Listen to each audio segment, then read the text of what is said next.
नमस्कार, पद्मेश 24/7 में आपका स्वागत है। मैं हूं अर्चना मिश्रा। सबसे पहले एक नजर आज की हेडलाइंस पर।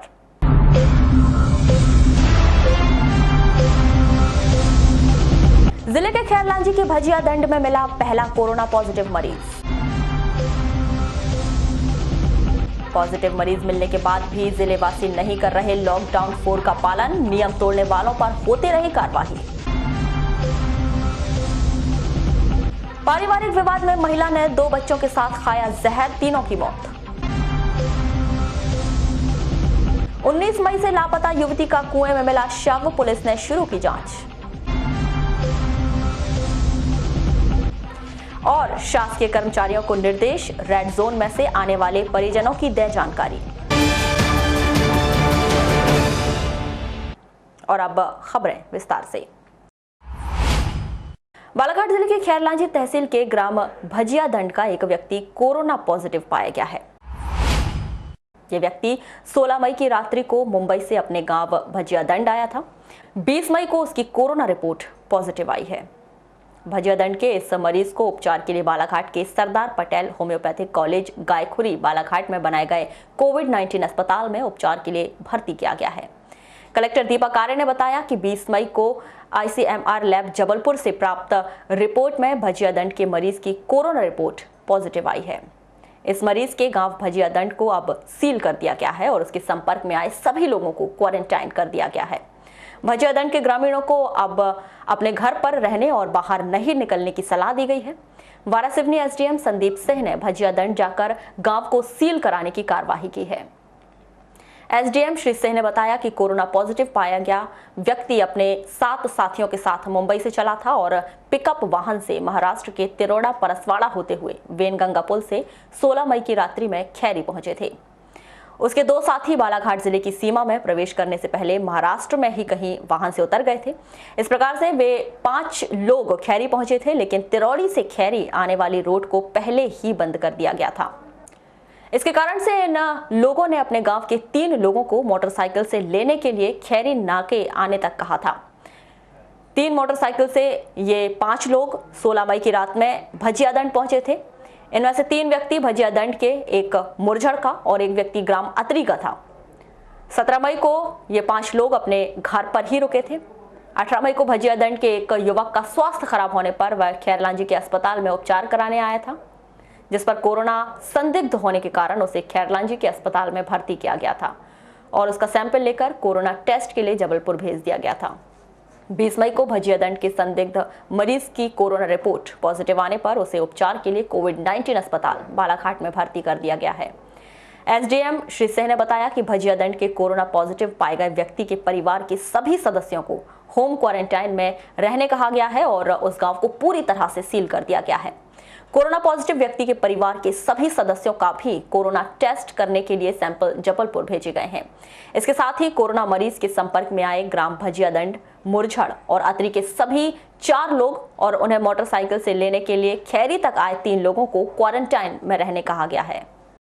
अभी एक व्यक्ति हैं जो कि मुंबई से आए थे, उनका पॉजिटिव कंफर्म हुआ है, कोरोना पॉजिटिव कंफर्म हुआ है। तो वो जैसे ही मुंबई से आए थे उसके बाद उनको होम आइसोलेशन रखा गया था। स्ट्रिक्टली उन्होंने क्वारंटाइन का पालन किया और उसके बाद जब उनको सर्दी खांसी जुकाम की समस्या हुई तो उन्होंने आगे डॉक्टर में दिखाया। डॉक्टर ने ILI के सिम्टम्स देखते हुए, जब वैसे वो लेस और मोर असिम्प्टोमेटिक थे, 50 सिम्टम्स उनको कोई दिखाई नहीं दे रहे थे, सर्दी खांसी की बस समस्या थी, तो उसमें उनका सैंपल लिया गया। सैंपल में उनको पॉजिटिव बताया गया है। तो अभी इसमें जो गाँव हैं वो गांव को कुछ देर के लिए बंद करेंगे और आवागमन उस गांव से प्रतिबंधित रहेगा। बाकी जो मनरेगा के कार्य हैं वो भी उस गांव में बंद किए जाएंगे और जो व्यक्ति हैं उनको सरदार पटेल हॉस्पिटल में लाया जा रहा है और उनको रखा जाएगा। वैसे वो है, जो रिपोर्ट है वो स्वस्थ है, किसी प्रकार की कोई समस्या उनको अभी नहीं दिखाई दे रही है। जो पॉजिटिव है उनको सरदार पटेल हॉस्पिटल, जो हमने कोविड हॉस्पिटल बनाया, उसमें रखा जाएगा। और बालाघाट जिले की बात करें सर, यहाँ बंद या ऐसा कुछ, क्योंकि वो जब यहाँ लेके आएंगे? नहीं, ऐसा कोई आवश्यकता नहीं है। बालाघाट जी ऐसा कोई घबराने की बात नहीं है। ये अब जैसे कि जो कंटेनमेंट जोन भी हैं वो सिर्फ रेड हैं, बाकी सबको ग्रीन में रखा गया है। इनका जो प्रोटोकॉल्स का पालन अपना वहाँ सारा किया जाएगा और उसके उपरांत उनको रखा जाएगा। तैयारी जिले में सारी, जैसे मैंने आपको पहले बताया, तैयारियाँ पूर्ण कर ली गई थी, इसलिए घबराने की कोई आवश्यकता नहीं है।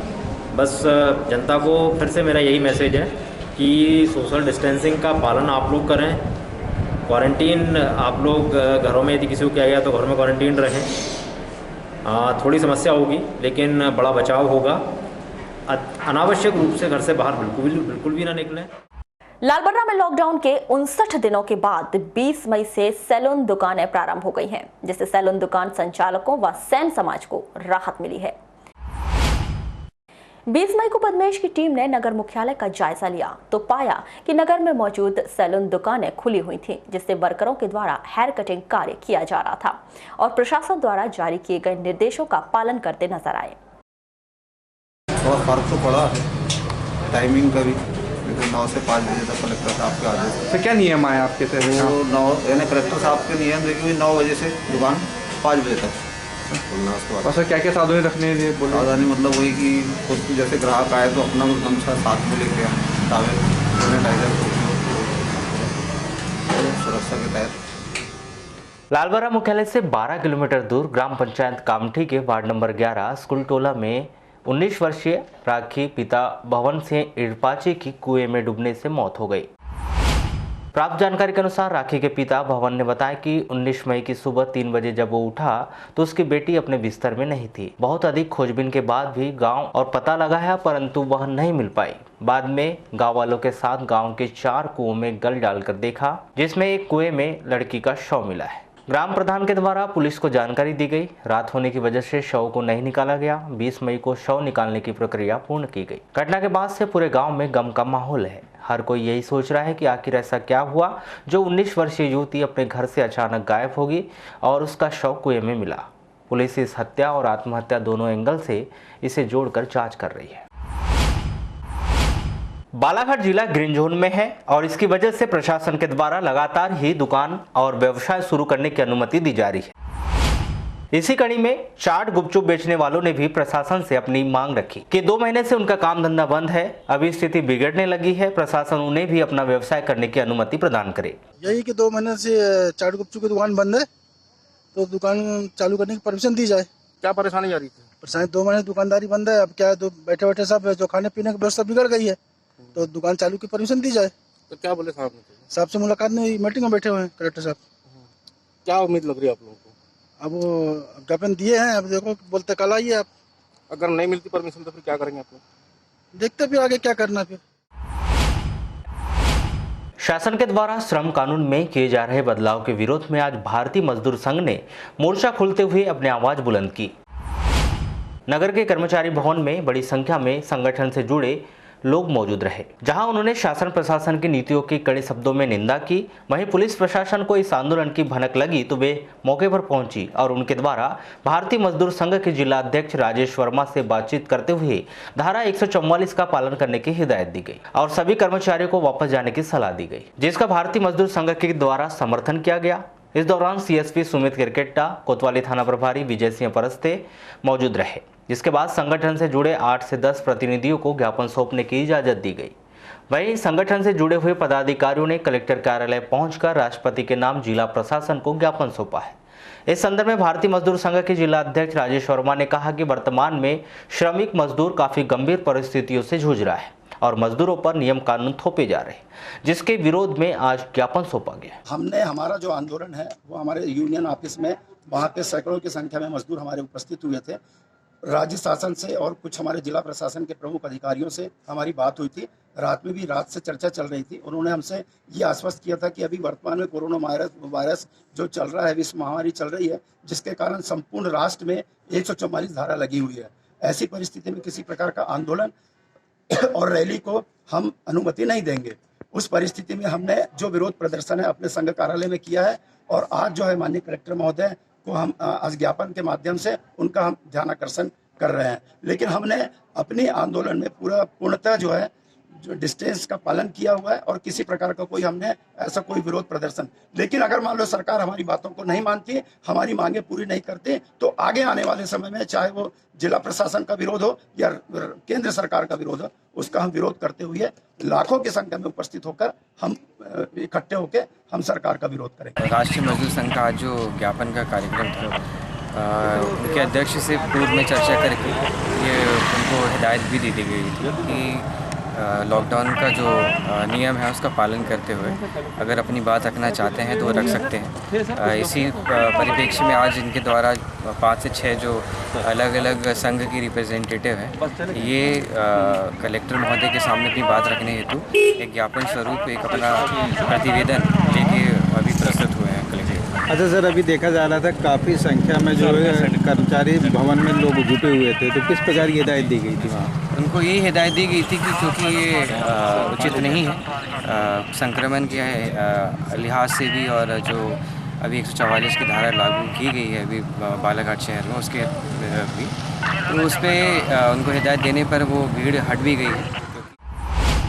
नगर के वार्ड नंबर 13 निवासी अशोक बिसेन की पुत्री ऐश्वर्या बिसेन ने प्रतियोगी परीक्षा कैट में सफलता हासिल कर जिले का नाम रोशन किया है, जिसको लेकर उनके परिवार में हर्ष का माहौल व्याप्त है। आपको बताएं कि प्रतियोगी परीक्षा कैट में सफलता पाने के पश्चात IIM में प्रवेश मिलता है। पूरे देश में यह चुनिंदा शिक्षा संस्थान है जहां चयन होने पर छात्रों का कैंपस सिलेक्शन होना तय है, और ऐश्वर्या बिसेन ने इस उपलब्धि का श्रेय अपने परिवार और शिक्षकों को दिया है। पद्मेश 24 से चर्चा के दौरान छात्रा ऐश्वर्या बिसेन ने क्या कहा, आइए जानते हैं। ये मैंने कॉलेज के लास्ट ईयर में डिसाइड किया था कि PG कंप्लीट करना है और मुझे MBA करना है, तो मैंने अपने कॉलेज के लास्ट ईयर से इसकी प्रिपरेशन स्टार्ट कर दी थी। मैंने काफ़ी सेल्फ स्टडी की थी और इसमें बेसिक जो था क्वांट और रीजनिंग पार्ट वो मैंने खुद से ही कवर किया था प्रैक्टिस करके, और इंग्लिश के लिए मैं नॉवेल्स और न्यूज़पेपर यूज़ की थी। एंड उसके बाद जब क्वालिफाई हो गया एग्ज़ाम तब मैंने इंटरव्यू के लिए फिर कोचिंग ली थी। कहाँ कोचिंग? मैंने ग्वालियर में कोचिंग ली थी, वहीं से मेरी इंजीनियरिंग हुई थी, तो मैंने वहीं से फिर कोचिंग। अच्छा, इस जो केट की एग्ज़ाम्स होती हैं किस प्रकार की डिफ़िकल्टीज़ होती हैं इसमें, और क्या इसके लिए तैयारी होना ज़रूरी है? डिफ़िकल्टीज़ इसमें आई थिंक सबसे ज़्यादा प्रॉब्लम इंग्लिश में आता है, और ये ऐसे इंडिया का सबसे टफ एग्ज़ाम रहता है तो इसका लेवल काफ़ी हाई रहता है, और इसके जो क्वेश्चंस रहते हैं ये न्यू फ्रेश क्वेश्चन रहते हैं, कभी क्वेश्चन रिपीट नहीं होते। सो आपका बेसिक बहुत क्लियर होना चाहिए, आपके कॉन्सेप्ट्स क्लियर होने चाहिए, और कॉन्फिडेंस होना चाहिए खुद पे कि हाँ यू कैन डू दैट। तो आपने एम कब बनाया था इसको? मैंने अपने कॉलेज के लास्ट ईयर में बनाया था। अच्छा। कि हाँ मुझे अगर PG करना है तो इसके थ्रू करना है। फैमिली जिले के उकवा पुलिस चौकी के लगमा निवासी एक महिला ने अपने 2 बच्चों के साथ जहर खा लिया, जिनकी जिला अस्पताल लाते समय रास्ते में ही मौत हो गई। परिजनों ने बताया कि पूजा कटरे उम्र 30 साल और बेटी भावना कटरे उम्र 9 साल, बेटा आदि कटरे उम्र 8 साल की अचानक तबीयत खराब होने की वजह से उन्हें उकवा अस्पताल लाया गया, जहां से उन्हें बालाघाट रेफर कर दिया गया। मुंह से बदबू आ रही थी, जिससे समझ में आ रहा है कि महिला ने अपने बच्चों के साथ जहर खा लिया है। प्रथम दृष्टया घरेलू विवाद को इसकी वजह बताई जा रही है। और मेरे को खबर लगी कि वो छोटा वाला बीमार हो गया है, उसको डॉक्टर के पास ले जाना गया कि मैं जैसी कंडीशन में था वैसी आ गया उनके घर में, और फिर उसको लेके मैं उको आया, वहाँ में लाया मैं अस्पताल में, तो वहाँ बोले कि आप बूढ़ी ले जाओ, तो हम बूढ़ी लेके आए। तो तीनों की तबीयत खराब एक साथ हो गई थी क्यों? नहीं, पहले छोटा वाला आदि कटरे हुआ, फिर लड़की और फिर उसकी मम्मी। तो तीनों को साथ में लेकर के? जी। अच्छा, क्या कुछ खा लिया है क्या अन्य? हाँ सर, पायजन है तो है, महकता है। तो क्यों खाया सर, क्यों खाया बोलते हैं, क्या वजह लग रही है? घर में झगड़ा हुआ है सर। किस किस के बीच में? इनके पति के बीच में। डॉक्टर गीता बोगड़े की एक अस्पताल दे आई है, जिसमें एक माँ पूजा कटरे, उसके 2 बच्चे आदित्य कटरे और एक भावना कटरे, तीनों को मृत अवस्था में लाया गया है। क्या कार्रवाई की जा रही है? अभी 100 पंचनामा कार्रवाई की जाएगी, और फिर शायद उनका निवास स्थान लगमा गुदमा उकवा का है, तो डायरी संबंधित थाने को रूपजर को भेजी जाएगी। क्या मामला लग रहा है सर, कुछ आया क्या, कुछ निकल गया? अभी कुछ स्पष्ट कहा नहीं जा सकता, क्योंकि उनके परिजन के कथन नहीं हो पाए हैं, और चूंकि संपूर्ण परिवार शोकाकुल है तो कथन लेना संभव नहीं है यहाँ पर। 18 मई से शुरू हुए लॉकडाउन 4 का जिलेवासी कड़ाई से पालन नहीं कर रहे हैं। इस बात की बानगी रोजाना जिला मुख्यालय के मुख्य सड़कों पर दिखाई दे रही है। बावजूद इसके पुलिस और नगर पालिका मिलकर ऐसे लोगों पर लगातार कार्रवाई कर रही है। इस दौरान देखने में ये आ रहा है कि लोग बिना मास्क के घरों के बाहर निकल रहे हैं। शाम 6 बजे के बाद भी लोगों का सड़कों पर निकलना बंद नहीं होता है।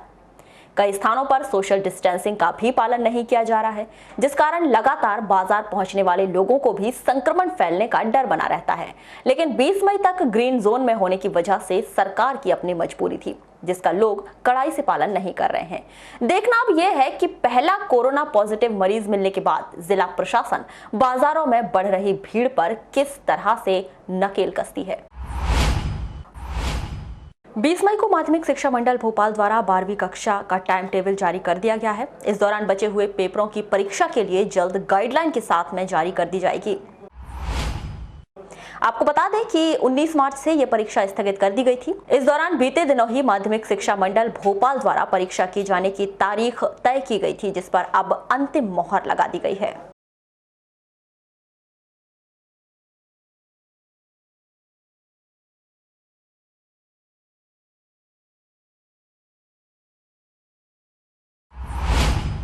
कलेक्टर दीपक आर्य ने जिले के सभी कार्यालयों में कार्यरत शासकीय सेवकों को निर्देशित किया है कि यदि वे या उनके परिजन या उनके संपर्क का कोई व्यक्ति प्रदेश के इंदौर, भोपाल, जबलपुर या अन्य रेड जोन से जिले में आए हैं तो इसकी सूचना अपने कार्यालय प्रमुख को अवश्य दें।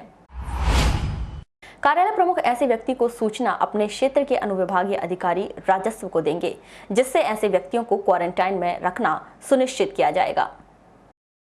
तो ये थी अभी तक की खास खबरें। अगली न्यूज बुलेटिन के साथ फिर मुलाकात होगी, तब तक के लिए नमस्कार।